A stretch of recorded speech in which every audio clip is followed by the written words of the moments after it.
Welcome to Sweet Life Beat Life. We hope this video helps. In this video, I will explain how to make a protein shake using oats. First, gather your essential ingredients: 1/2 cup of rolled or quick oats, 1 scoop of your favorite protein powder, and 1 cup of liquid such as milk or water. You can also include optional add-ins like fruit or nut butter for extra flavor and nutrients. Having everything ready before you start makes the entire process smooth and efficient, ensuring a delicious shake every time. Now, let's blend. Pour your chosen liquid into the blender first.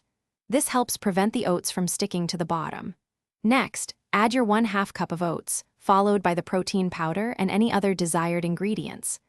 Blend on high for about 30 to 60 seconds, or until the shake is completely smooth and creamy.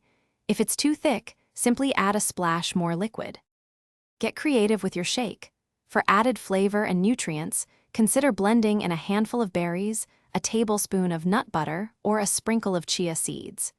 Using frozen fruit, like a 1/2 cup of frozen banana or berries, will make your shake colder and give it a thicker, more satisfying texture.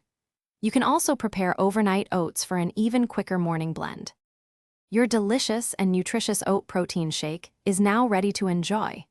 This easy-to-make shake is a fantastic way to get sustained energy, support muscle recovery after a workout, and keep you feeling full. It's a versatile and healthy option for breakfast or a snack. Remember to check the description for a link to those leak-proof containers and other great deals. Thanks for watching, and enjoy your shake. Thanks for watching. Consider subscribing if we helped you.